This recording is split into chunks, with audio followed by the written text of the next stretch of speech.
Hello students, this is professor Narayan Purohit and once again welcome to the world of commerce. तो दोस्तों, हम लोग ने आज से डिसाइड किया है कि वन शॉट रिवीजन वीडियो आपका मैथ्स 1 एंड मैथ्स 2 का वो हम लोग अपलोड करेंगे। तो आज है ना अपने इस वीडियो में मैथ्स 2 का chapter number 1 commission brokerage and discount. बहुत सारा डिमांड था बच्चे लोगों का कि सर ये कमीशन ब्रोकरेज डिस्काउंट, ये जब भी क्वेश्चन आता है ना हम लोग ब्लैंक हो जाते हैं कि स्टार्ट कहाँ से करना है, भाई उसको शुरुआत कैसे करेंगे। सर वर्ड प्रॉब्लम है और इसके अंदर बहुत सारी कैटेगरी है। तो सर हम लोग को है ना आज ये बताइए कि कौन कौन से कैटेगरी एग्जाम में आ सकती है। तो हम लोग क्या करेंगे यहाँ पे, सबसे पहले तो मैं आपका कॉन्सेप्ट क्लियर करूँगा थ्रू वन शॉट रिवीजन। उसके बाद मैं प्रीवियस ईयर के जो क्वेश्चन है जो आपके बोर्ड में आ चुके लास्ट 10 to 12 ईयर्स के, वो पूरा हम लोग डिस्कस करेंगे। तो आज के अपने वीडियो में सबसे पहले होने वाला है वन शॉट रिवीजन। तो आज जितना भी जो वीडियो चलेगा ये 1 या 1.5 पार्ट्स का, उसमें अपना वन शॉट रिवीजन रहेगा अपना।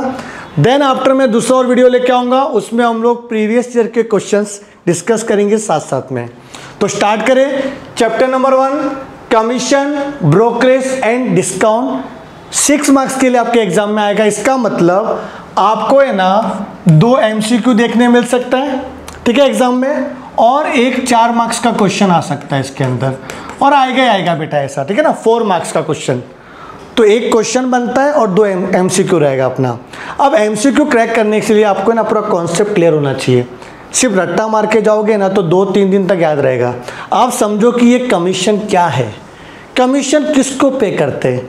जो अपना काम करके देगा उसको हम कमीशन देंगे। तो सर अपना काम कौन करके देता है, एजेंट करके देता है।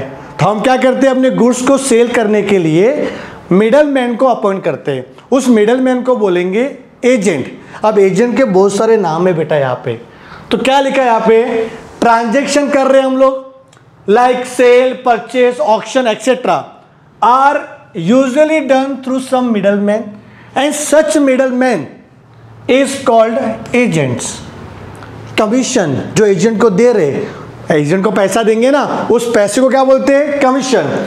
Commission is the remuneration paid to an agent for doing work on behalf of some person called the principal. जैसे मैं कपड़े का व्यापारी हूँ, मैं टी शर्ट में बिजनेस करता हूँ, मेरा भिवंडी में है ना दुकान है।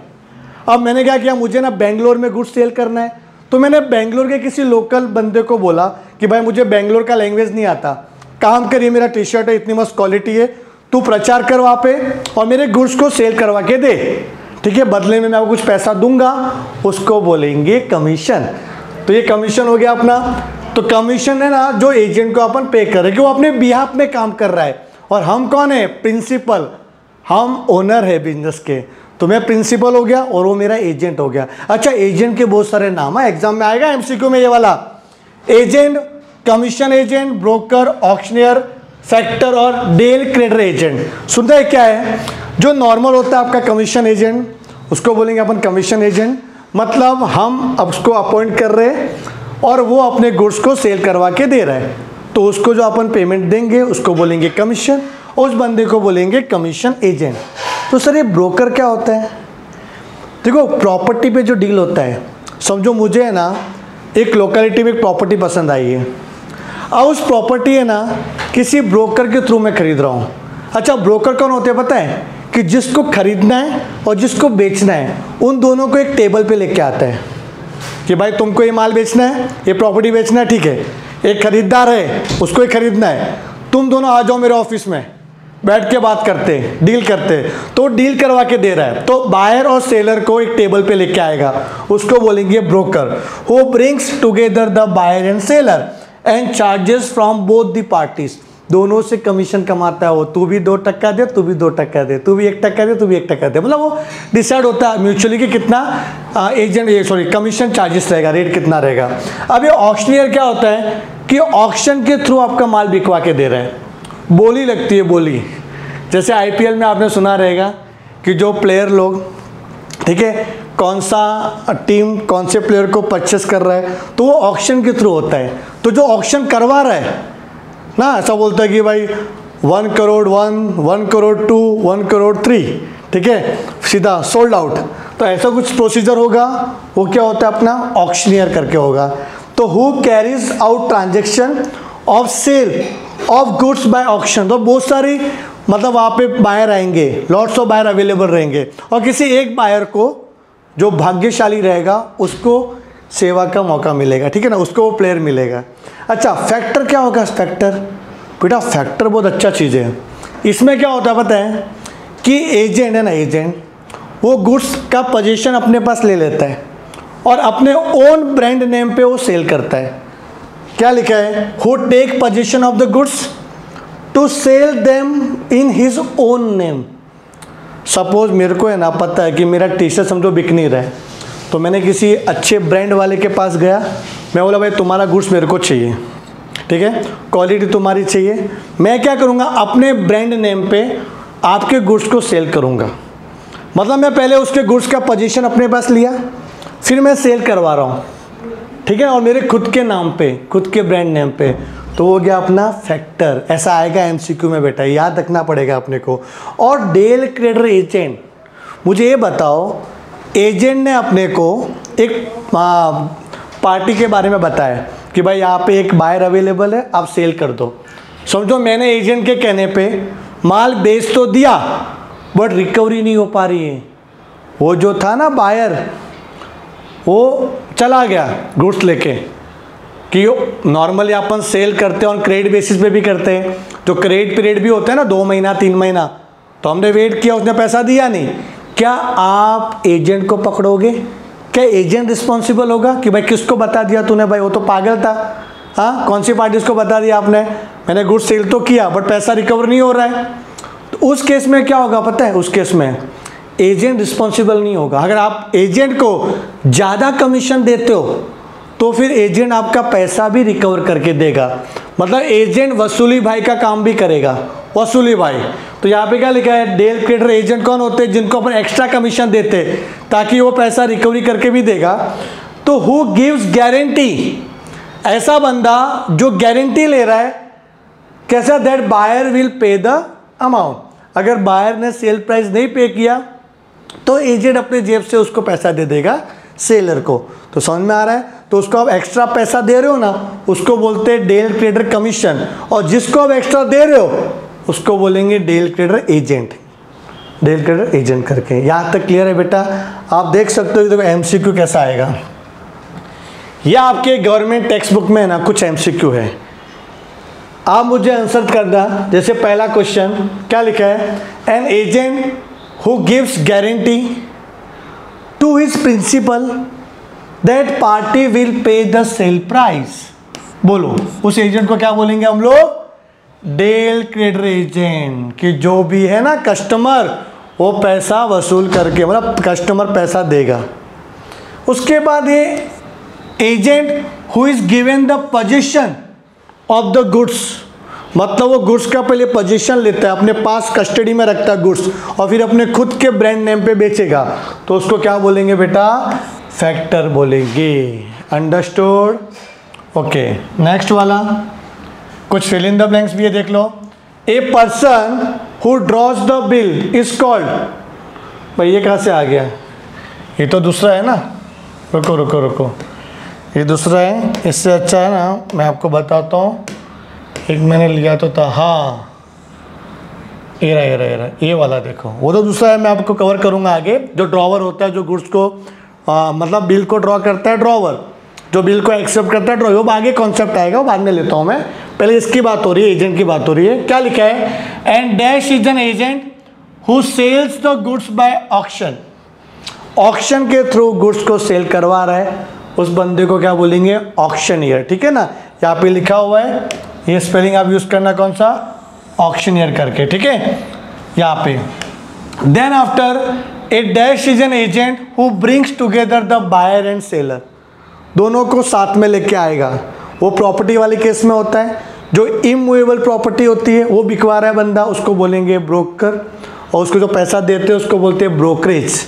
ब्रोकरेज भी कमीशन जैसे ही होता है। तो यहाँ पे क्या आएगा बेटा? A broker is an agent, ठीक है, who brings together the buyer and the seller. I think ये समझ में आ गया रहेगा आपको। देन आफ्टर सबसे पहला कैटेगरी बेटा, इसको मैं बोलूँगा टाइप 1। टाइप 1 वाले क्वेश्चन क्या आ सकते हैं? कमीशन कैलकुलेट करने के लिए से here formula based on commission. मुझे बताओ एजेंट को कमीशन कौन से बेसिस पे मिलना चाहिए? कमीशन का रेट डिसाइड होता है, अमाउंट नहीं डिसाइड होता है। हम जो एजेंट अपॉइंट करते हैं ना उसको क्या बोलते हैं पता है? कि भाई तू मेरा गुड्स बिकवा के दे, मैं तेरे को 10% कमीशन दूंगा, 10% कमीशन दूंगा। तब ये जो 10% है वो किसी अमाउंट पे कैलकुलेट करना पड़ेगा ना, मतलब कौन से अमाउंट पे मैं 10% अप्लाई करूँ तो मुझे अमाउंट मिलेगा जो एजेंट को देना है। तो वो अपने को सेल करवा के देगा तो उसका 10%, तो सेल प्राइस तो हमेशा कमीशन है ना वो सेल प्राइस पे कैलकुलेट होता है। तो क्या लिखा है यहाँ पे? Agent commission is calculated on total sales amount. तो total sales multiply rate of commission is the amount of commission. Okay, then amount received by seller, seller को कितना मिलेगा बताओ? सेलर को कितना मिलेगा? तो सेलर जो गुड्स सेल कर रहे हैं उसको तो पूरा सेल प्राइस मिलना चाहिए, बट बीच में एजेंट है तो एजेंट का कमीशन अपन माइनस करेंगे। समझे? समझो यहाँ पे है सेलर और ये है बायर। सपोज सेलर ने 100 रुपये का गुड्स सेल किया तो बायर इसको कितना देगा? 100 रुपये। यही होना चाहिए ट्रांजेक्शन। बट सपोज बीच में एक एजेंट आ गया, ठीक है? एजेंट क्या बोलता है? गुड्स बेचो, इसको बेचा 100 रुपये का, बट बायर है ना, बायर इसको जो पैसा देगा वो तो 100 रुपये देगा। तो क्या करता है पता है? बायर सीधा एजेंट को पैसा दे देगा, कितना? 100 रुपये। फिर एजेंट क्या करेगा? सेलर को पैसा देगा, समझो 10% कमीशन है, 90 रुपीज़, तो कमीशन माइनस करके देगा। या फिर बायर सीधा पैसा 100 रुपये सेलर को देगा, फिर सेलर कमीशन दे देगा इसको। ये भी केस हो सकता है। पर नॉर्मल जो आपका फॉर्मूला है ना उसके हिसाब से क्या लग रहा है पता है? कि पैसा मिल रहा है एजेंट को और एजेंट अपना कमीशन ले रहा है और बचा हुआ पैसा सेलर को दे रहा है। तो जब भी सेलर को कितना मिलेगा तो टोटल सेल्स का अमाउंट माइनस एजेंट का कमीशन, ठीक है? कि एजेंट बीच में है तो कमीशन माइनस करना पड़ेगा, तो उतना नेट अमाउंट उसको मिलेगा सेलर को। अब नंबर ऑफ आर्टिकल्स सोल्ड का फॉर्मूला भी आपको याद रखना पड़ेगा। ये भी ज़्यादा क्वेश्चन आते हैं एग्जाम में कि कितने आर्टिकल बेचे रहेंगे, मतलब आपको नंबर्स ऑफ चाहिए नंबर्स में। तो टोटल सेल्स डिवाइड बाय 1 का भाव क्या है? टोटल सेल्स डिवाइड बाय 1 का भाव क्या है? तो प्राइस पर आर्टिकल, कितने का सेल किया और 1 का रेट कितना था, तो आपको नंबर ऑफ पीसेस मिल जाएंगे, आपने कितने बेचे रहेंगे। तो ये भी याद रखना बेटा आपको 3 फॉर्मूला। देखो बेटा क्वेश्चन कैसा आ सकता है इसमें, मैं क्वेश्चन भी साथ साथ में कवर कर रहा हूँ, कॉन्सेप्ट भी हो रहा है अपना और क्वेश्चन भी होगा। ये जो पहला क्वेश्चन है आपका, a merchant gives 5% commission and 1.5% del credit commission to his agent if the agent sells goods worth ₹30,600।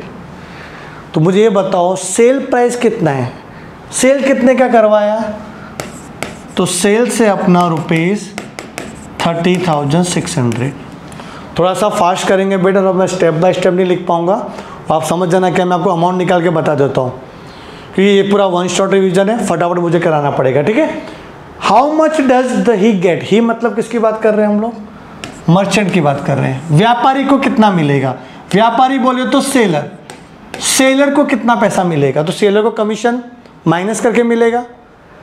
How much does the merchant receive? अच्छा, ये इसकी बात हो रही है बेटा एजेंट के थ्रू, तो ये ना ही एजेंट को रिप्रेजेंट कर रहा है, ठीक है ना? If the agent sells goods worth rupees इतना, तो एजेंट को कितना मिलेगा, मतलब एजेंट का कमीशन पूछा है और यहाँ पे लिखा हुआ है how much does the merchant receive, merchant को कितना पैसा मिलने वाला है।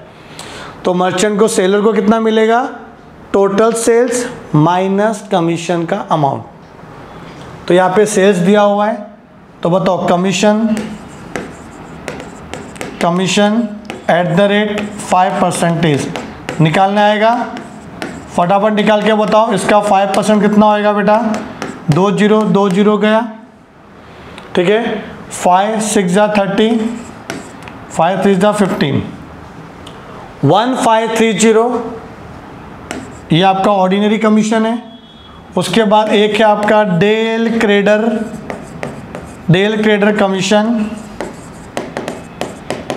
एट द रेट कितनी 1.5%, अगेन सेल प्राइस पे आएगा 1.5%, कितना होएगा बेटा ये 2 0 2 0 गया, 15 90, 15 6 90 और 15 3 45 और एक के बाद डेसिमल है तो क्या आएगा ₹459। कुछ शॉर्टकट समझ लो, मैंने 15 का टेबल पढ़ लिया, 15 का पॉइंट को इग्नोर किया पहले, तो 15 6 90, सर डायरेक्ट क्यों लिखते हो, 19 का 0 कैरी 9 होना चाहिए ना बेटा, इधर 0 था ना, तो सीधा 15 6 90, फिर 15 3 45। अब एक के बाद डेसिमल था तो डेसिमल आपको फ्रॉम राइट टू लेफ्ट करना पड़ेगा, एक के बाद तो कितना आया 459। तो टोटल कमीशन कितना हो गया, total commission 1530 plus 459 equals to ₹9 5 और 3 8 9 1 1989 टोटल कमीशन। तो पहला क्वेश्चन क्या पूछा था, how much does he get, तो agent will get ₹1989 as commission. Then after merchant को कितना मिलेगा, तो अमाउंट रिसीव्ड बाय मर्चेंट कितना आएगा, सेल्स अमाउंट कितना था बेटा, टोटल सेल्स कितने का किया था उसने 30,600, जिसमें कमीशन ले लिया एजेंट ने 1989, माइनस करना आएगा, हाँ 0 में से 9 गया तो 1, फिर ये 9 में से 8 गया तो 1, देन यहाँ पे कितना आएगा, ये 15 हो जाएगा ना, तो 6 आ जाएगा इधर, देन इधर 8 2, चेक कर लो एक बार, 28,611, ठीक है 28,611 और अपना कमीशन है 1989, प्लस करो कितना होता है 3600, मैच हो रहा है ना, मैंने वापस ऐसा क्रॉस वेरीफाई कर दिया। तो आपका 28,611 रुपीज़ सेलर को मिलेगा और एजेंट को मिल जाएगा 1989। यहाँ तक क्लियर है। अच्छा एक क्वेश्चन देखो, ये वाला क्वेश्चन नंबर 2, ये भी अपने गवर्नमेंट टेक्स्ट बुक का क्वेश्चन है। Miss Saraswati was paid ₹88,000 as commission on sale of computer at the rate of 12.5%। बेटा देखो, आपको है ना कोई चीज़ सीखनी है ना, कंसंट्रेशन बहुत ही स्ट्रांग होना चाहिए, और जब मैं क्वेश्चन रीड कर रहा हूँ ना, क्वेश्चन के ऊपर फोकस करो। देखो बार बार आपके माइंड में है ना कुछ वर्ड घूमते रहेंगे, कमीशन, सेल्स, ठीक है ना, और कमीशन का रेट, कमीशन का अमाउंट, कमीशन का रेट और सेल्स अमाउंट। क्या बोला मैंने, कमीशन का अमाउंट, कमीशन का रेट और सेल्स अमाउंट, ये तीनों। अब तीनों में से कोई 2 दिया रहेगा, एक गायब रहेगा। देखो यहाँ पे miss Saraswati was paid rupees इतना एज कमीशन, तो बेटा 88,000 क्या है, ये कमीशन का अमाउंट है, ठीक है सर, ये कमीशन का अमाउंट है। अब ये वापस से सर ये क्या आया, एट द रेट ऑफ इतना, तो ये वापस से कमीशन आया, बट ये कमीशन का रेट आया, तो कमीशन का अमाउंट भी दिया हुआ है, कमीशन का रेट भी दिया हुआ है। तो इससे क्या मिलेगा अपने को, मैंने बोला 3 चीज़ें होनी चाहिए। देखो 3 चीज़ें कौन सी, या लिख लो चाहिए, तो इसको मैं आपको थोड़ा सा टेक्निक बताओ ना, सॉल्व करने का टेक्निक है। सेल्स अमाउंट, कमीशन अमाउंट और कमीशन का रेट, ये तीनों में से कोई भी एक गायब रहेगा। नॉर्मली क्या होता है, नॉर्मल वाले केस में कि सेल्स अमाउंट दिया रहेगा, कमीशन अमाउंट दिया रहेगा, रेट गायब रहेगा। सॉरी, नॉर्मली कमीशन रेट देते हैं और अमाउंट गायब होता है जो अपन निकालते थे कमीशन का अमाउंट। अब इसमें लोग खेल सकते हैं कैसे भी, दो चीज़ें दी रहेगी, एक गायब रहेगा।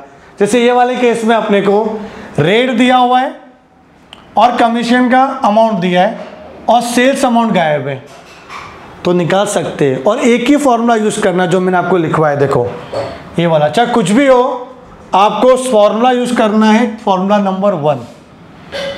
इसमें 1, 2, 3 ये 3 फैक्टर है, तीनों में से कोई भी 2 दिया रहेगा आपको, ठीक है ना बेटा। तीनों में से आपको 2 दिया रहेगा, एक गायब रहेगा। तो ये वाले क्वेश्चन में अगर आप फॉर्मूला अप्लाई करते हो तो आपको सेल्स अमाउंट मिल जाएगा। देखो जैसे कि मैं लिखता हूँ फॉर्मूला, एजेंट्स कमीशन क्या आएगा, total sales into rate of commission. I hope कि आपने लिख लिया रहेगा फॉर्मूला बुक में, हाँ लिख रहे हो साथ साथ में। एजेंट का कमीशन कितना, एजेंट का कमीशन सर दिया है 88,000, टोटल सेल्स सर नहीं दिया है, ठीक है। रेट दिया 12.5%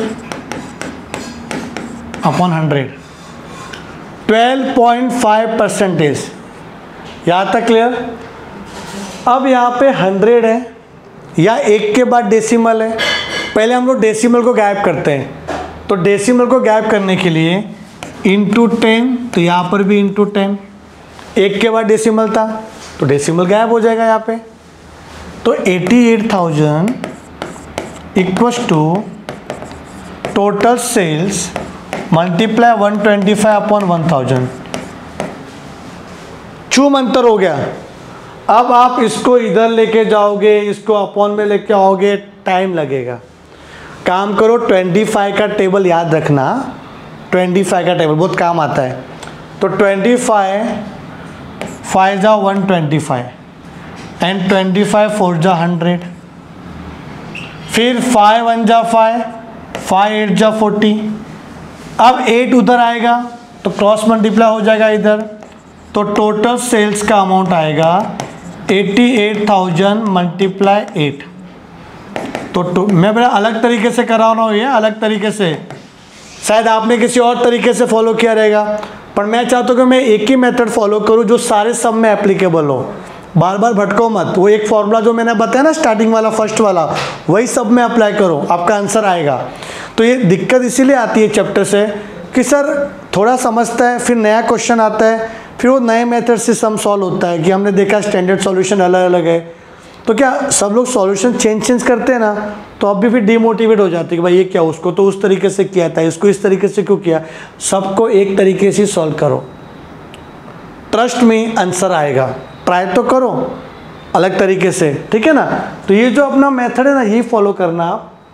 तो आपका टोटल सेल्स कितना आया, देखो इधर 3 0, 8 8 जा 64, 4 कैरी 6, 8 8 जा 64, कितना आ रहा है ये 70, 7,04,000। तो सर टोटल सेल्स आ गया। अभी क्या पूछा है, how many computer did she sell, तो आपको नंबर ऑफ कंप्यूटर पूछा है, नंबर ऑफ कंप्यूटर सोल्ड। तो मैंने फॉर्मूला लिखा है, तीसरा फॉर्मूला आई थिंक है कि नंबर ऑफ आर्टिकल्स, तो total sales divide by price per article, एक का भाव कितना है, तो total sales divide by price per article मतलब कंप्यूटर। तो टोटल सेल्स का अमाउंट है 7,04,000 एंड प्राइस पर कंप्यूटर दिखा है, प्राइस ऑफ ईच मतलब एक कंप्यूटर वॉज 32,000। 3 0 गायब कर दो ये, अभी कितना आएगा?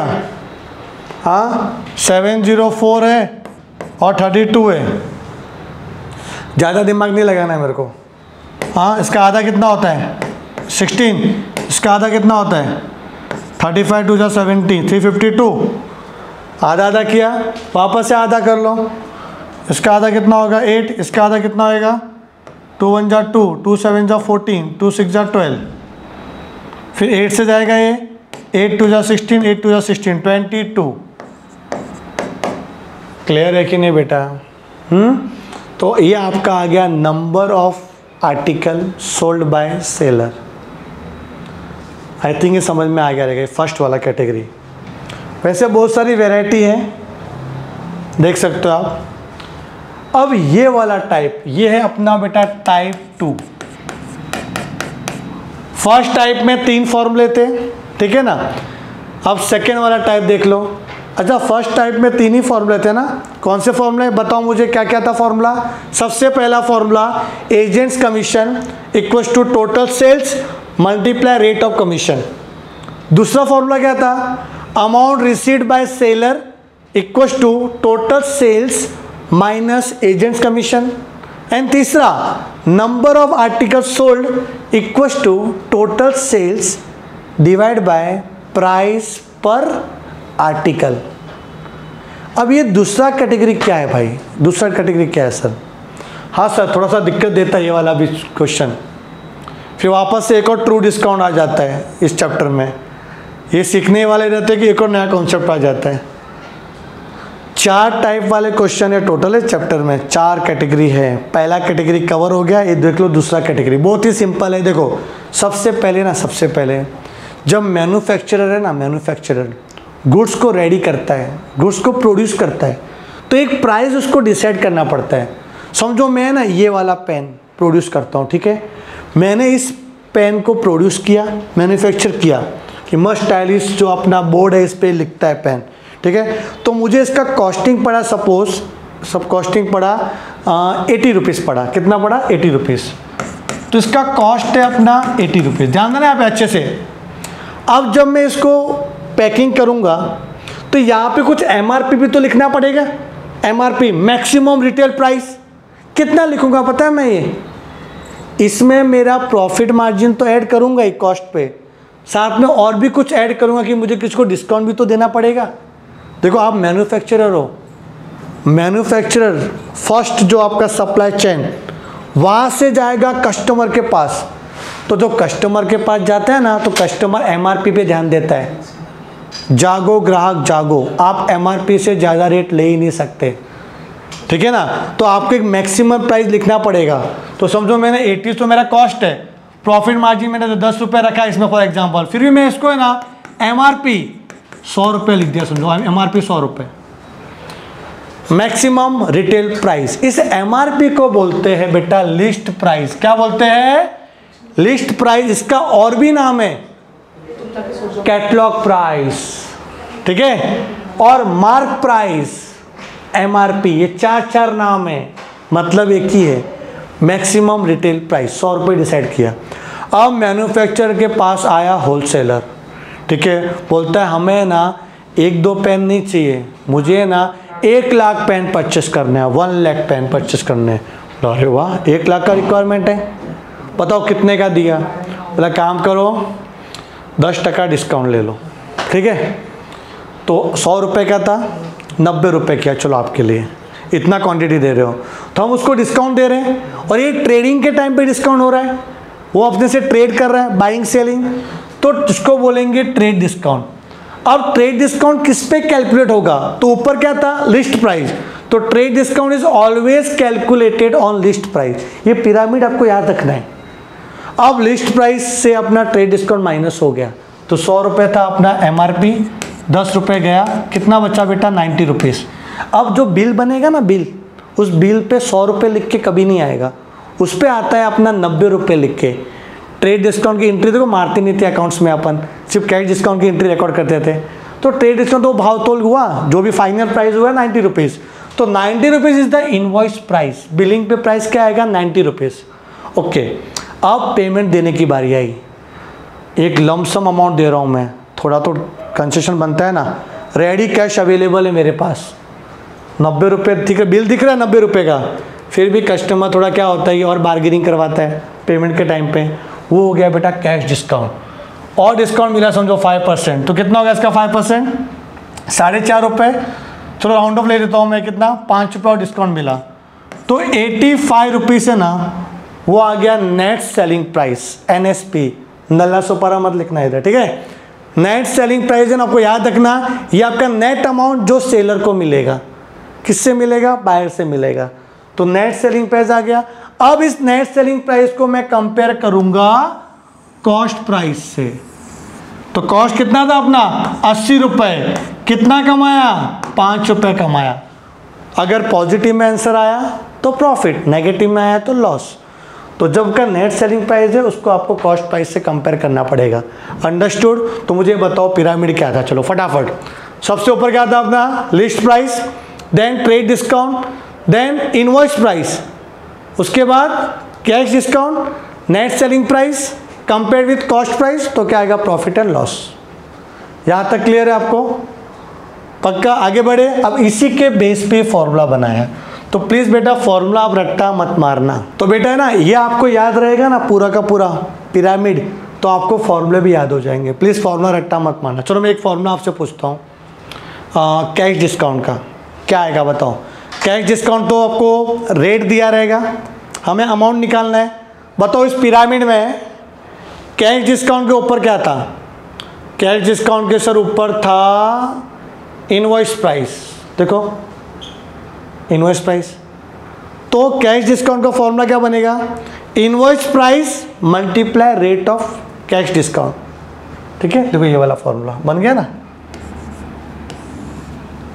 तो ये याद रहेगा ना, तो उसके ऊपर कौन था उससे कैलकुलेशन होगा। अंडरस्टूड? हाँ, एक और चीज़ याद रखना, कभी कभी आपको ना प्रॉफिट का रेट दिया रहेगा।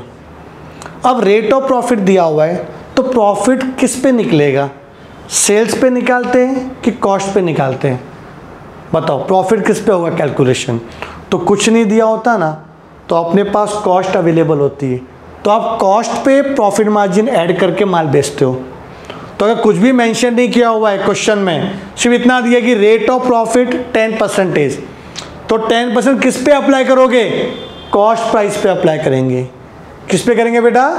कॉस्ट प्राइस पे। ये बात ध्यान देना। हाँ, अगर दिया हुआ है स्पेसिफिकली कि प्रॉफिट इज 10% ऑन सेल्स, तो फिर अपन सेल्स पे कैलकुलेशन करेंगे। ये नेट सेलिंग प्राइस पे, सेल्स इसी को बोलेंगे ना सेल्स, ये आपका सेल्स हो जाएगा, ठीक है। नेट सेलिंग प्राइस को बोलेंगे। यहाँ तक क्लियर है बेटा? पक्का? एक क्वेश्चन करते हैं, देखो किस तरीके से आता है ये वाला question. A wholesaler allows 25% trade discount and 5% cash discount. What will be the net price of an article mark at ₹1600? मुझे बताओ ये 1600 रुपये क्या है? बोलो, जो पिरामिड में अपन लिख रहे थे पूरा पिरामिड, तो ये 1600 रुपये क्या है? ऊपर वाला पार्ट है कि थोड़ा नीचे वाला पार्ट है? ये बताओ। अगर समझो सबसे ऊपर वाला पार्ट दिया हुआ है अपने को, मतलब बहुत ही सिंपल क्वेश्चन दिया हुआ है बेटा। मार्क प्राइस का मतलब MRP, ठीक है, लिखा भी है मैंने। Mark price, catalogue price, list price और MRP, चारों का मतलब एक ही होता है। तो मार्क प्राइस दिया हुआ है 1600, तो आप लिख सकते हो कि लिस्ट प्राइस कितना है बेटा? 1600। देन 25% ट्रेड डिस्काउंट है, तो trade discount at the rate 25%। किस पे निकालेंगे ट्रेड डिस्काउंट? तो उसका फॉर्मूला है, वो भी लिखोगे तो अच्छा है। फॉर्मूला क्या लिखोगे? List price list price multiply rate of trade discount, वो आपको लिखना पड़ेगा। क्लियर है? पक्का? तो यहाँ पे ट्रेड डिस्काउंट 25%, तो 1600 पे आएगा 25%। अभी बच्चे क्या करते हैं पता है? 2 जीरो से 2 जीरो कैंसिल करते हैं। क्यों ना करेंगे? इतना लालच दे रहे हैं लोग काटने के लिए, करना ही चाहिए। बट एक और स्मार्ट वर्क कर सकते हो कि 16 और 25 का मल्टीप्लाई करना थोड़ा सा टाइम कंज्यूम हो सकता है, तो मैंने आपको बोला था कि 25 का टेबल याद रखना। 25 1 जा 25, 25 4 जा 100। अब 4 और 16 को काटना आसान है, 4 4 जा 16, बेटा कितना आ रहा है 400। जल्दी आंसर आया कि नहीं आया? अगर आप 2 0 2 0 कैंसिल करते हैं ना तो भी आपका 25 इंटू 16 400 ही आता, ठीक है, 400 ही आता, बट वो थोड़ा सा टाइम लग सकता था कैलकुलेशन में, ये ज़्यादा इजी गिरेगा अपने को। अच्छा LP आ गया, TD आ गया, अब CD भी निकालना पड़ेगा अपने को, कि अपना मकसद तो क्या पता है, नेट प्राइस निकालना, नेट सेलिंग प्राइस, नीचे तक आना है ना अपने को। तो आपने अभी क्या निकाला, लिस्ट प्राइस दिया हुआ था, ट्रेड डिस्काउंट निकाला, अब क्या आएगा, इनवॉइस प्राइस। इनवॉइस प्राइस का फॉर्मूला है list price minus trade discount, 1600 minus 400 equals to 1200 rupees. ये आपका इनवॉइस प्राइस है।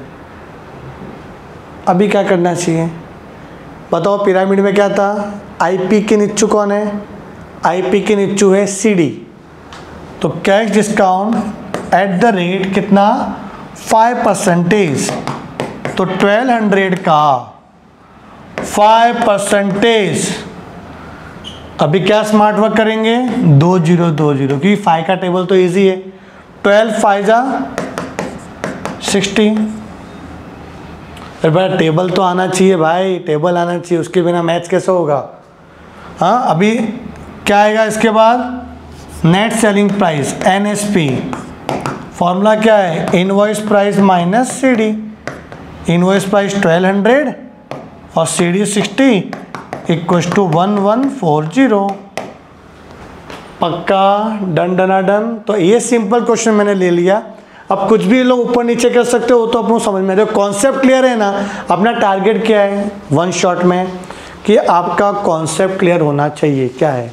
हाँ नेक्स्ट जो वीडियो मैं बना रहा हूँ ना, उसमें अपना 5 एग्जाम के सारे क्वेश्चन मैं डिस्कस करूँगा, तो उसमें तो सारे क्वेश्चन वैसे भी कवर होने वाले, तो मैं और भी क्वेश्चन भी ले लिया था कि आपको समझ में आए कि भाई कॉन्सेप्ट था क्या, मतलब कैसे आपको कॉन्सेप्ट को अप्लाई करना है, एप्लीकेशन ऑफ फॉर्मूलाज। इसलिए मैंने एक एक क्वेश्चन सबका लिया हूँ यहाँ पे। चलो आगे बढ़े। Present worth versus sum due, ये क्या है, ये कॉन्सेप्ट क्या बोलता है बेटा, present worth and sum due वाला। प्रेजेंट वर्थ मतलब आज की वैल्यू, ये बेटा टाइप 3 हो गया अपना, देखा जाए तो टाइप 3, तीसरे टाइप का क्वेश्चन। मैं गया दुकान वाले के पास, दुकान वाले को बोला ये मार्कर कितने का दिया, उसने बोला भाई लेके जाओ, MRP लिखा हुआ है 100 रुपये, लेके जाओ 100 रुपये में। मैंने उसको 100 रुपये दे दिया, उसने मुझे मार्कर दे दिया, ठीक है, यहाँ ट्रांजेक्शन कंप्लीट हुआ। अब सपोज मैं उसके पास गया और उसको बोला कि ये कितने का है, वो बोला 100 रुपये। बोला मैं पेमेंट अभी नहीं करूँगा, मैं पेमेंट आपको है ना 2 महीने बाद करूँगा।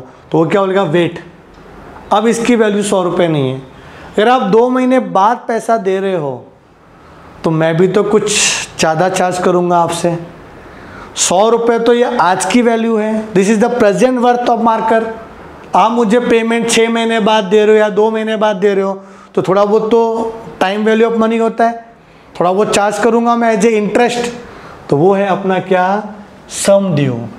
सम ड्यू में क्या होता है, सम ड्यू में वही कमोडिटी है बट उसकी value time to time change होती रहेगी। आज खरीदोगे तो उतना, बट फ्यूचर में जब आप उसको परचेस करोगे या फ्यूचर में पैसा दोगे तो उससे ज़्यादा ही चार्ज करेंगे। तो इनके बीच में जो गैप होता है, गैप, उसको बोलते हैं ट्रू डिस्काउंट। ट्रू डिस्काउंट, तो ध्यान दो यहाँ पे, ट्रू डिस्काउंट क्या होता है, जो प्रेजेंट वर्थ है ना, प्रेजेंट वर्थ उस पर कैलकुलेट होता है। आज 100 रुपये इस पर कैलकुलेट किया, जैसे आपने पढ़ा रहेगा सिंपल इंटरेस्ट, कंपाउंड इंटरेस्ट।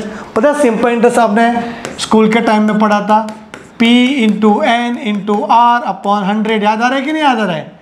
तो ये ना P, इसी को तो बोलते हैं प्रेजेंट वर्थ, इसमें वही है। देखो फॉर्मूला भी ऐसा ही है ट्रू डिस्काउंट का, देख रहे हो, P into N into R upon 100। P मतलब प्रेजेंट वर्थ, N मतलब क्या कि टाइम गैप कितना है बीच में, 6 मंथ है कि 4 मंथ है कि 1 ईयर है, कितना है, उसको लिखेंगे N, टाइम पीरियड। और R मतलब मार्केट में क्या रेट चल रहा है, समझे कि नहीं, मार्केट महंगाई कैसी चल रही है, रेट क्या है, रेट ऑफ इन्फ्लेशन क्या है, तो रेट यहाँ पे अप्लाई होगा, रेट अपॉन, ये सब क्वेश्चन में दिया रहेगा बेटा। तो P into N into R upon rate, true discount का फॉर्मूला बेटा, इससे लिंक रखना तो याद रहेगा अपने को, SI वाला फॉर्मूला। तो ट्रू डिस्काउंट का फॉर्मूला क्या हो गया, present worth into N into R upon 100। यहां तक क्लियर है। अभी सम ड्यू क्या होगा, सम ड्यू मतलब फ्यूचर वैल्यू। तो प्रेजेंट वर्थ में ट्रू डिस्काउंट प्लस कर दो। जब प्रेजेंट वर्थ और ट्रू डिस्काउंट मिल जाता है तो वो आएगा फ्यूचर वैल्यू, बोलेंगे सम ड्यू। सम ड्यू देखो प्लस किया कि नहीं, ये पिरामिड याद रखना, ये दोनों को प्लस किया तो ये आ गया, ठीक है। अच्छा, सम ड्यू का फॉर्मूला क्या बोला मैंने, P W plus true discount. यहां तक क्लियर है आपको। प्रेजेंट वर्थ का present worth plus true discount का फॉर्मूला आपने फर्स्ट लाइन में लिखा था ना, ये ट्रू डिस्काउंट क्या था, P W into N into R upon 100। क्या दोनों में पी डब्ल्यू कॉमन ले सकता हूँ, यस सर ले सकते हो। तो 1 प्लस क्या बचेगा, एन आर अपॉन 100। ये बन गया आपका तीसरा फॉर्मूला। मतलब दोनों फॉर्मूले को मैंने मर्ज किया तो थर्ड वाला फॉर्मूला अपना आ गया। तो ये 3 फॉर्मूला बेटा आपको याद रखना पड़ेगा, और एक लिस्ट बना दो फॉर्मूला की और आप लिखो बेटा। अगर आपने पहले से लिखा रहेगा तो आप कंफर्म करो कि आपने सारे फॉर्मूले सही से लिखे कि नहीं लिखे, ठीक है। तो ये आपका 3 फॉर्मूला आपको इसमें याद रखना है टाइप 3 में। एक क्वेश्चन देख लेते हैं उसका। If the present worth of bill due 6 month hence is ₹23,000। ये आपका प्रेजेंट वर्थ है, मतलब पी डब्ल्यू ना, पी डब्ल्यू वो कितना है 23,000 रुपीज। एंड 6 मंथ की बात हो रही है तो N equal to 6 month, 6 month. और आर कितना दिया बेटा, rate of interest 8% per annum. What is the sum due, हमें पूछा है सम ड्यू। या तो आप थर्ड वाला फॉर्मूला अप्लाई करो, डायरेक्टली सम ड्यू आ जाएगा, P W in bracket 1 plus N R upon 100। या फिर पहले ट्रू डिस्काउंट निकालो। क्या आएगा ट्रू डिस्काउंट का formula, P W into N into R upon 100। और जो आएगा आपका ट्रू डिस्काउंट उसको प्रेजेंट वर्थ में प्लस कर दो तो you will get sum due. तो दोनों ही कर सकते हैं। मैं तीसरा वाला फॉर्मूला यूज कर लेता हूँ जो अप्लाई किया मैंने। तो पी डब्ल्यू क्या 1 plus N R upon 100 directly आ जाएगा अपना। कितना पी डब्ल्यू है 23,000। 1 किधर गया, 1 एन कितना 6। अच्छा यहाँ ध्यान दो, अभी तो ये 100 जो लिखा है ना, ये 100 किसका रहता है, एन का रहता है कि आर का रहता है, बोलो होता किसका है। लिखा तो दोनों के नीचे, बोलो 100 है ना, वो रेट को रिप्रेजेंट करता है, रेट अपॉन 100, ठीक है ना, रेट अपॉन 100। अब रेट दिया हुआ है पर एनम में ना, तो एन भी पर एनम में ही होना चाहिए, ये रूल है अपना। रेट पर एनम में ईयर में, तो एन भी ईयर में होना चाहिए। तो 6 मंथ को अगर मुझे ईयर में कन्वर्ट करना है, 6 मंथ को मुझे ईयर में कन्वर्ट करना है, तो क्या आएगा 6/12 आधा ईयर। समझो मुझे 12 महीने को ईयर में कन्वर्ट करना है, 12 मंथ को, तो 12/12 1 ईयर। तो अगर आपको ईयर में कन्वर्ट करना है तो मंथ डिवाइड बाय 12, तो मंथ कितना है 6 डिवाइड बाय 12, ये हो गया। और रेट कितना है 8%, तो 8/100। देखो रेट के अपॉन 100 आएगा, करो कैलकुलेशन। 6 2 जा 12, फिर 2 4 जा 8, तो 23,000। ये कितना आएगा 1 प्लस 4/100, क्रॉस मल्टीप्लाई कर दो, 100 1 जा 100 एंड 4 104/100, तो ये 2 0 2 0 कैंसिल हो गया। तो 230 का मल्टीप्लाई करना है 104 में, आपका आंसर आ जाएगा। करें ये 920 हुआ,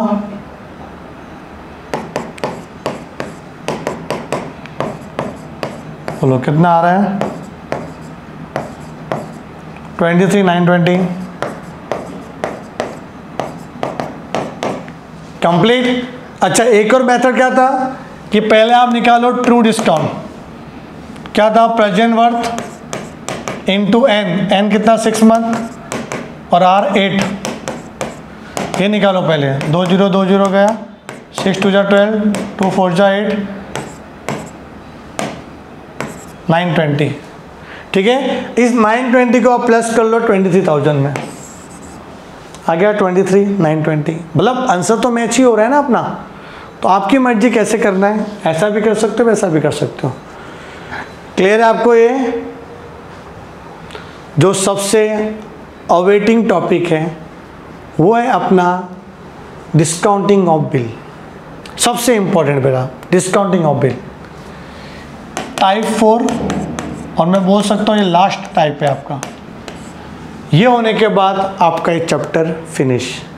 ठीक है, बहुत ही इंपॉर्टेंट है ये, सुनना अच्छे से मैं क्या कहना चाहता हूँ। डिस्काउंटिंग ऑफ बिल क्या होता है पहले समझो। हाँ पता है, मैंने अकाउंट्स में आपने किया रहेगा बिल डिस्काउंटिंग। बिल डिस्काउंटिंग कौन करता है, किसको हक है करने का, इसका आंसर कौन देगा?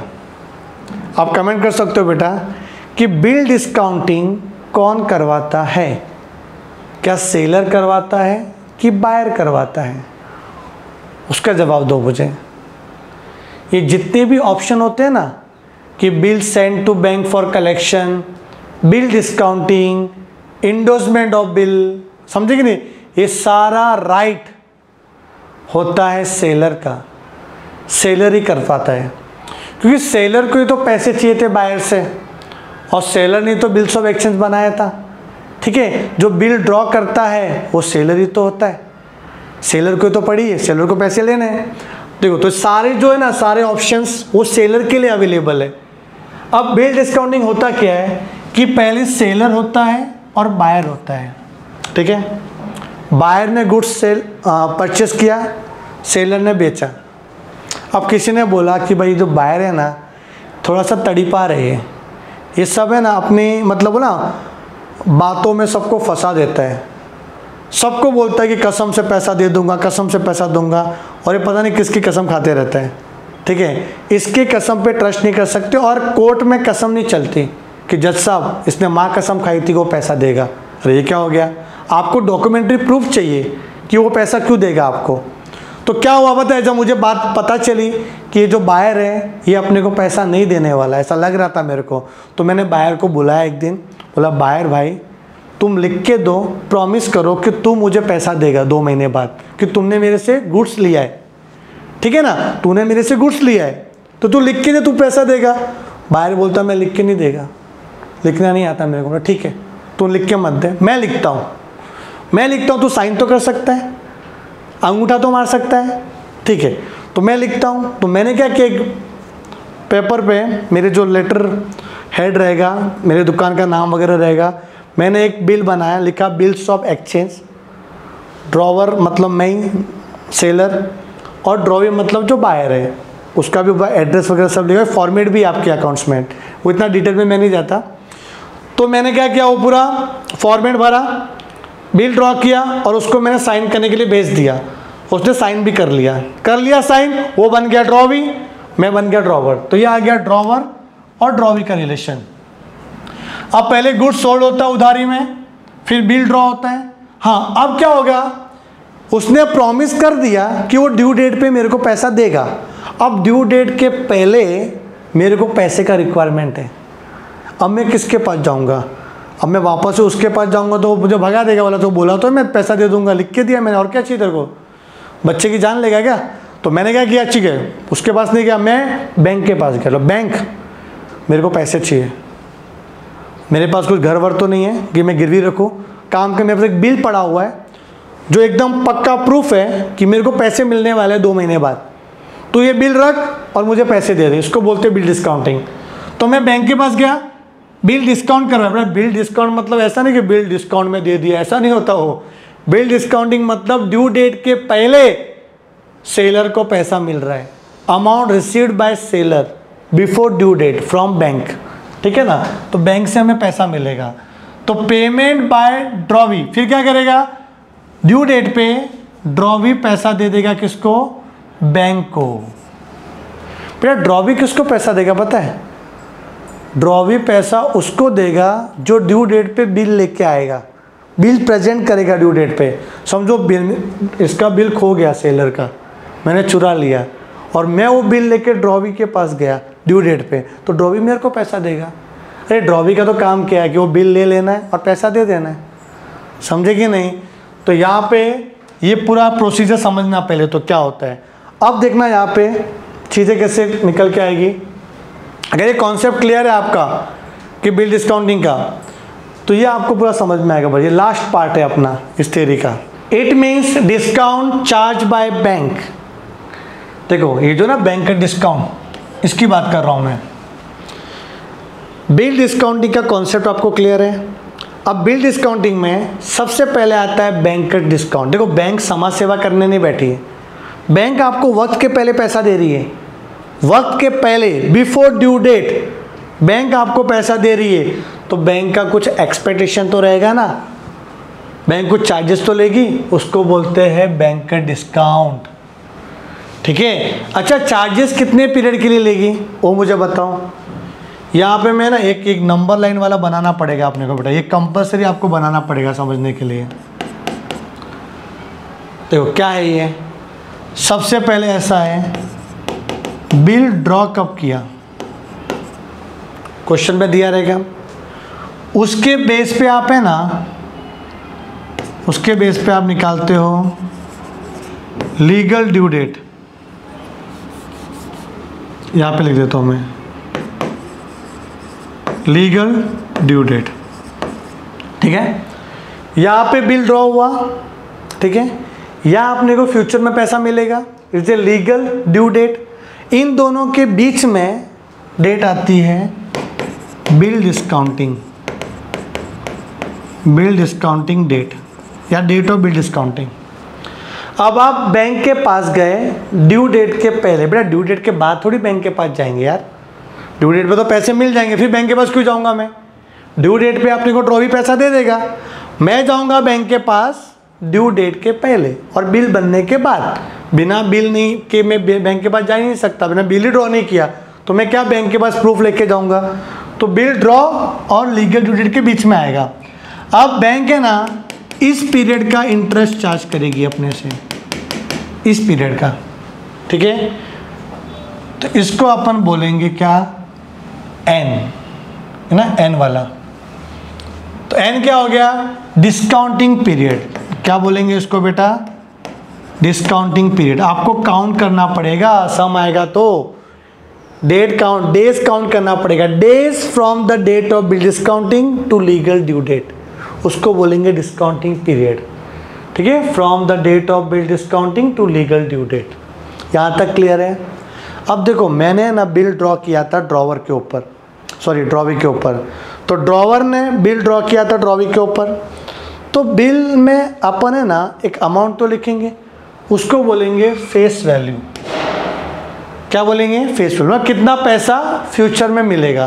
बेटा फेस वैल्यू होता क्या है पता है, फेस वैल्यू, फेस वैल्यू मतलब अमाउंट पेड बाय ड्रॉवी, ठीक है, amount paid by drawee at the time of legal due date. तो ड्रॉवी कितना पैसा देगा वो होता है फेस वैल्यू।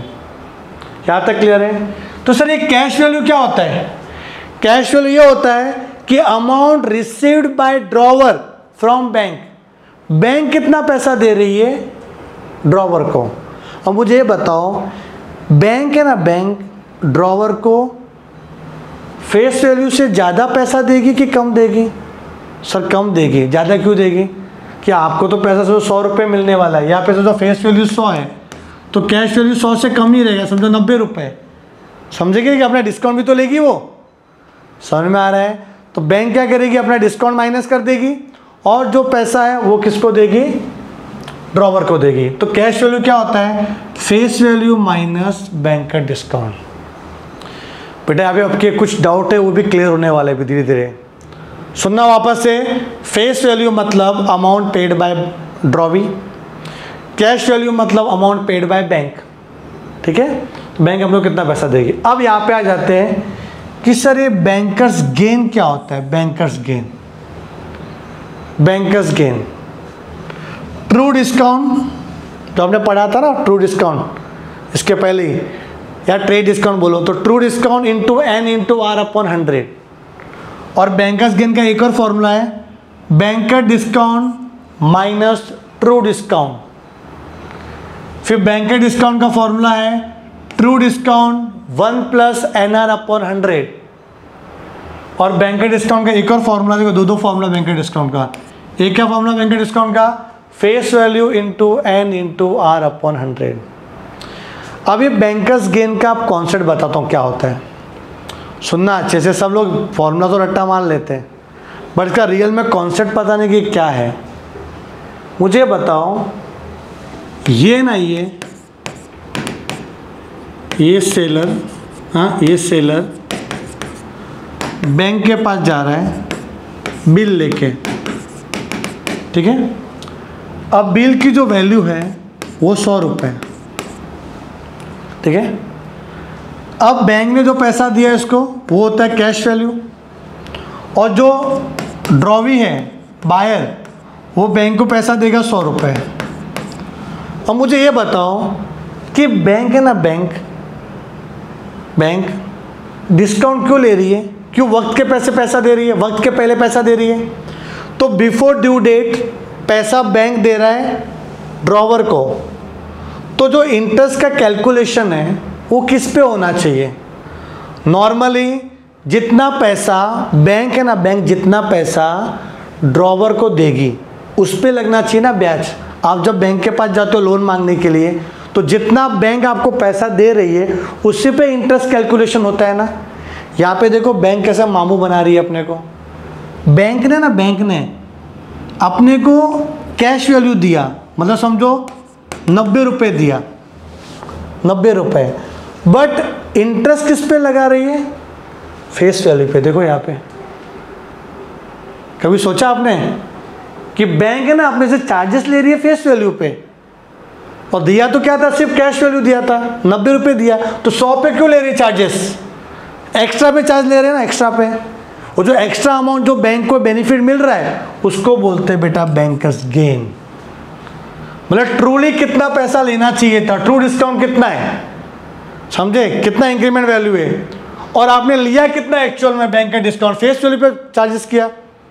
तो ये आपको समझना पड़ेगा अच्छे से कि बच्चा जब पूछता है कि सर ये बैंकर्स गेन क्या हो गया, गेन कैसे हो सकता है, कि गेन ही हो रहा है इसमें उसको, बैंकर को, ठीक है। नॉर्मली ऐसा नहीं होना चाहिए ना कि अगर आप बिफोर ड्यू डेट कुछ पैसा मांग रहे हो बैंक से, तो जितना पैसा आपको बैंक से मिला तो उसी पे इंटरेस्ट चार्ज होना चाहिए, ठीक है, उसी पे चार्जेस लेना चाहिए। तो उन्होंने फेस वैल्यू पे क्यों लिया, इसीलिए ये सब पूरा नाटक यहाँ पे आया, बैंकर्स गेन वगैरह वगैरह जो भी है। तो ये कॉन्सेप्ट याद रखना, और फॉर्मूला याद करने के लिए अच्छा था तो आपको मैंने बता दिया क्या है कॉन्सेप्ट है।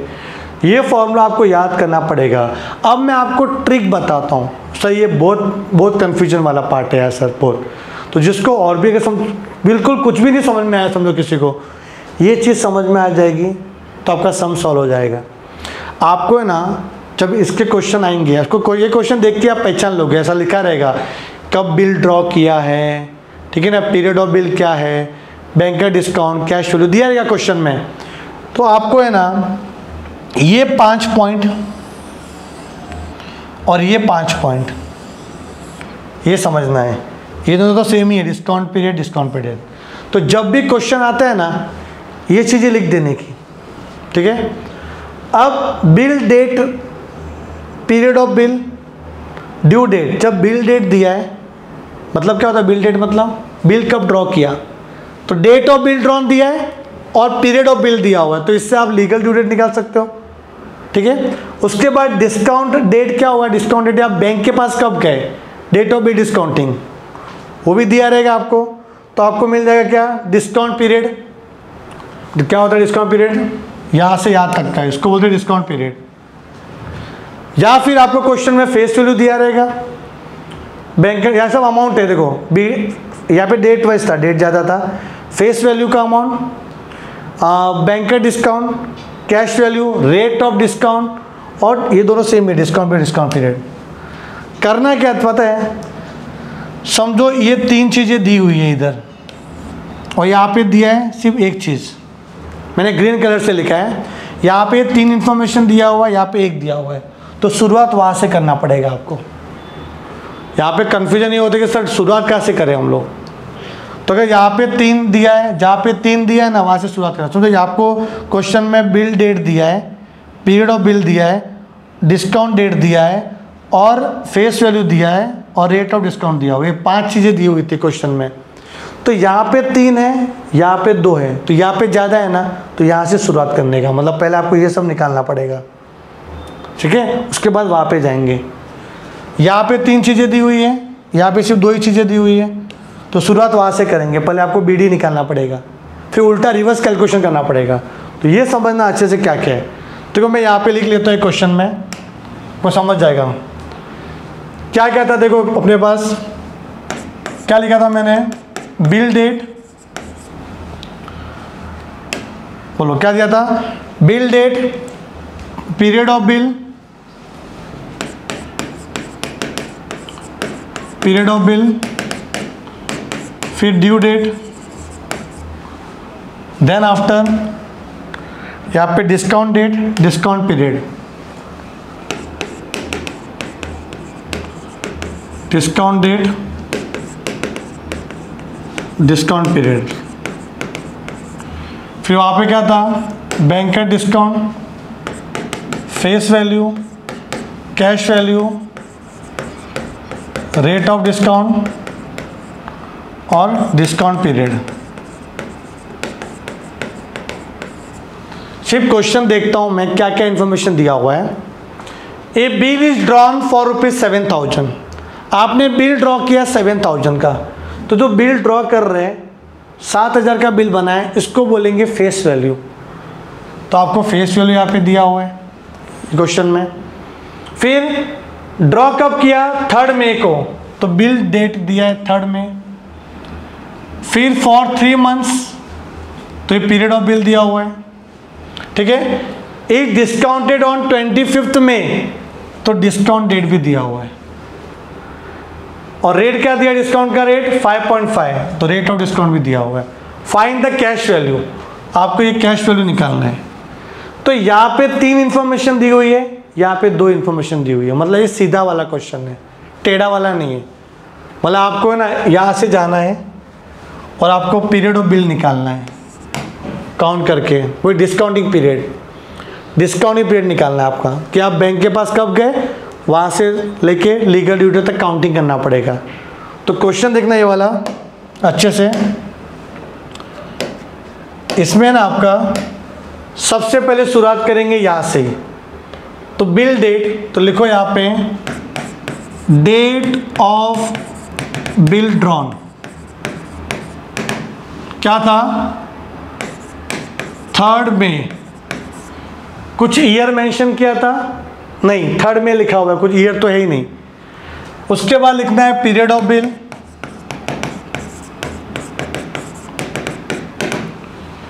Three months. अच्छा, नॉमिनल ड्यू डेट कितना आएगा बेटा, नॉमिनल ड्यू डेट जल्दी बताओ। आज 3 मई है, मैंने 3 महीने के लिए बिल ड्रॉ किया, तो आज से 3 महीने बाद कौन सी तारीख आएगी, आज 3 मई है, तो 3 मई के बाद 3 महीना, तो मई के बाद जून, मई के बाद काउंट होता है जून, जुलाई, अगस्त, तो क्या आ रहा है 3 अगस्त।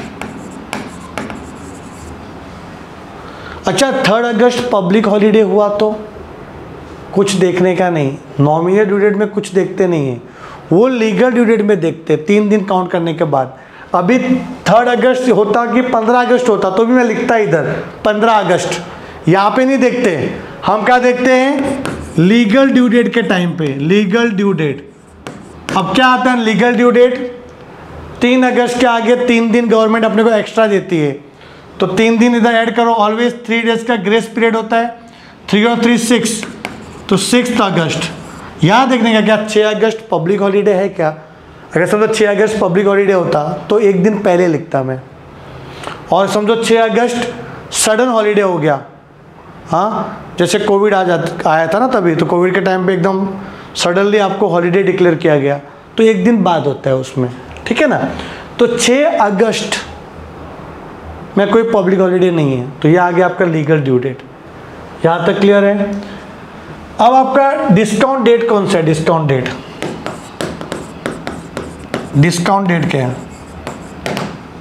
25 में। तो हमें क्या चाहिए? Discount period. देखो यहां से शुरुआत की मैंने, तो कंफ्यूजन होता है कि शुरुआत कहां से करें, यहां से लिखे कि यहां से लिखे, क्या पहले अमाउंट कैलकुलेशन करूं कि पहले डेट वेट निकालूं? तो जब आपको 3 एरो मारे, इधर 3 एरो, 3 टिक मार्क किए हुए, वहां से शुरुआत करने का। अगर इधर 3 टिक मार्क होते तो पहले यहां से शुरुआत करता, फिर उधर जाता मैं। तो ये भी समझना जरूरी था। तो डिस्काउंट डेट आ गया है 25 मई। ओके, 25 मई आ गया है अपना। अब अपने को निकालना है number of days from date of bill discounting to legal due date. तो number of days from date of bill discounting to legal due date, आप ये कैसे करेंगे? ये भी, इसका भी रूल है। डेट ऑफ बिल डिस्काउंटिंग से लेके लीगल ड्यू डेट तक, ऐसा एरो मार दो इधर। 25 मई से लेके 6 अगस्त तक का तारीख देखने का। या फिर यहाँ पे ऐसा बना सकते हो समझने के लिए, यहाँ पे बिल ड्रॉ, बिल डिस्काउंट, और यहाँ पे लीगल ड्यू डेट। तो बिल ड्रॉ कब किया था आपने? 3 में। डिस्काउंट कब करवाया? 25 में। और लीगल ड्यू डेट क्या है? 6 अगस्त। तो यहाँ से यहाँ तक का अपने को डेज काउंट करना है कि बैंक चार्जेस लेगा ना अपने से। तो यहाँ से यहाँ तक, तो मई से स्टार्ट करना है। मई, जून, जुलाई, अगस्त, या टोटल अगस्त तक जाएंगे कि लीगल ड्यू डेट अगस्त तक ही है। मई में 25 में। अब 25 मई में कितने दिन होते हैं? तो जैन, फेब, मार्च, अप्रैल, मई 31 डेज होते हैं। तो 31 माइनस 25 कर लो, कितना आ गया? 6। तो 6 दिन का इंटरेस्ट चार्ज करेगी बैंक अपने से, ठीक है। 25, 26, 27, 28, 29, 30, 31। जब आप बैंक के पास गए और आपने बैंक से पैसे उठाए, तो समझो आप मॉर्निंग में बैंक के पास गए रहोगे, ठीक है। तो आपने जब पैसे लिए तो बैंक उसी दिन से इंटरेस्ट चार्ज एप्लीकेबल आ जाएगा आपको। तो 25 मई का भी ब्याज लेगी आपसे वो। 25, 26, 27, 28, 29, 30 ना, 25, 26, 27, 28, 29, 30, 31 हो गया ना। 6 दिन, 7 दिन हो रहे, रोज 6 दिन का आएगा अपने को। फिर यहाँ पे क्या आएगा बेटा? जून में। जून में कितने दिन होंगे? जून में, जून का डेज बताओ कितना होगा? जैन, फेब, मार्च, अप्रैल, मई, जून 30, जुलाई 31, अगस्त कब दिया आपने? 6।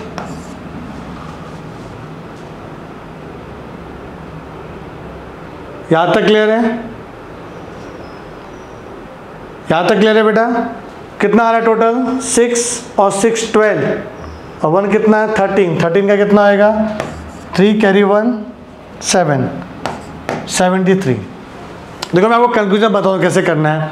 जब आप बैंक के पास गए ना, तो बैंक के पास गए तो फिर नेक्स्ट डे से वो इंटरेस्ट एप्लीकेबल होगा। आप ये सोचो कि आप जब बैंक के पास गए तो शाम को गए रहोगे, ठीक है। बैंक के पास गए तो कब गए रहोगे? शाम को। और जब बैंक से पैसे ड्रॉविट ने भी बैंक को पैसे दे दिए रहेंगे तो शाम को दिए रहेंगे। पर ऐसा समझना कि आपको जिस दिन आपको डील डिस्काउंट करवा रहे हो वो दिन काउंट नहीं करना, फिर नेक्स्ट डे से काउंट करना है। जैसे 25 को आप बैंक के पास गए तो 26, 27, 28, 29, 30, 31 6 दिन का इंटरेस्ट आएगा। माइनस करने का मतलब यहाँ पे कि मई में कितने दिन होते हैं? 31। तो 31 माइनस 25, 31 माइनस 25 से याद रखना आप। फिर जून में पूरा लेंगे कि बैंक से वापस से पैसा मिला नहीं ना बैंक को ड्रॉवी से। बैंक कब तक इंटरेस्ट लेगी पता है? जब तक बैंक को पैसा ना मिल जाए ड्रॉवी से। तो बैंक को पैसा मिल रहा है ड्रॉवी से कब? 6 अगस्त को, तो 6 अगस्त तक का मिल जाएगा उसको, मतलब ब्याज लेगी वो 6 अगस्त को।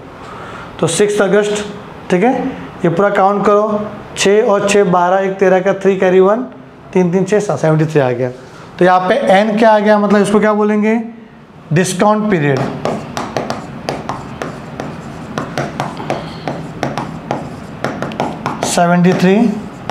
डेज। यहाँ तक क्लियर है बेटा, 73 डेज। ओके, अभी पूछा क्या था, फाइंड द कैश वैल्यू। तो कैश वैल्यू से पहले आपको निकालना पड़ेगा क्या, बैंक का डिस्काउंट। चलो 73 डेज आ गया, अपने को रेट भी दिया हुआ है। अभी लिखता हूँ मैं बैंक का discount, face value into N into R upon 100। मतलब बैंक कितना चार्जेस लेगी, तो फेस वैल्यू है अपना क्वेश्चन में 7000, तो 7000 मल्टीप्लाई एन कितना है, अभी निकाला आपने 73 अपॉन 365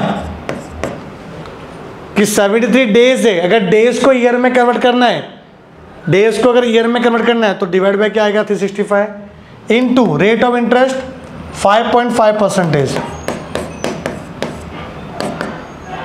ये 20 कैंसिल हो गया।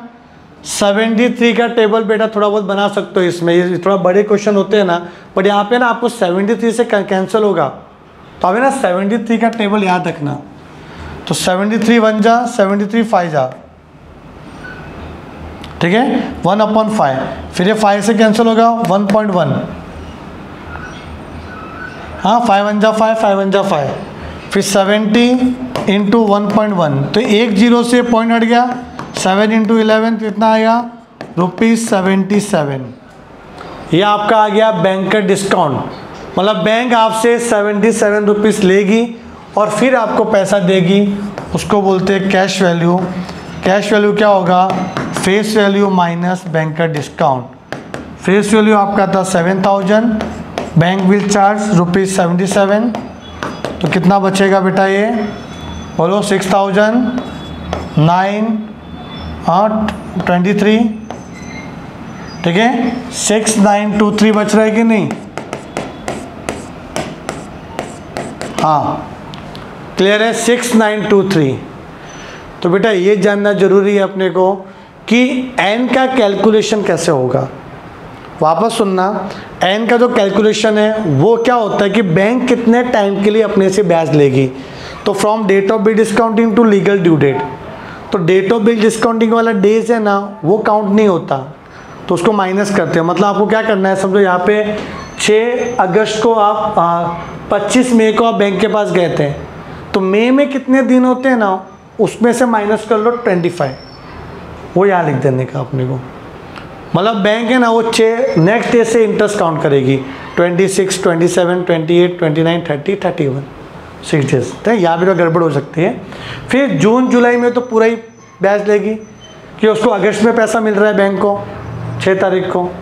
अब बोलो सर 6 तारीख को तो पैसा मिल गया ना, तो 6 तारीख का ब्याज क्यों ले रहे हैं अपन, बैंक क्यों ले रही है बेटा, 6 तारीख को ये समझो कि शाम को पैसा मिला रहेगा बैंक को, पूरे दिन नहीं मिला रहेगा, समझे। और आप भी बैंक के पास इवनिंग में गए रहोगे पैसा मांगने के लिए, तो उस दिन का ब्याज बैंक लेगी नहीं, नेक्स्ट डे से काउंट हो गए। तो आप इवनिंग वाला टाइम ये अजम्पशन ले सकते हो कि आप इवनिंग में बैंक के पास गए रहोगे, तो वो अपनों को समझ में आएगा। और 73 का टेबल यहाँ पे याद रखना, ठीक है। तो आज अपने जो वन शॉट रिवीजन में मैंने ना पूरे कॉन्सेप्ट जो आपके चैप्टर नंबर 1 से रिलेटेड थे वो पूरे कवर किए। नेक्स्ट वीडियो में मैं आपको प्रीवियस ईयर के क्वेश्चंस PYQ लेके आऊँगा। कुछ भी आपको डाउट रहेगा तो आप नीचे कमेंट कर सकते हो, ठीक है। कोई भी कॉन्सेप्ट आपको समझ में नहीं आ रहा है और डिटेल में रिक्वायरमेंट है तो आप लिख देना, मैं एक और वीडियो शॉर्ट वीडियो बना सकता हूँ उसमें, ताकि आपके पूरे कॉन्सेप्ट क्लियर हो जाए, ठीक है बेटा। तो मिलते हैं अपन अगले सेशन में, तब तक के लिए bye bye, take care and thank you so much.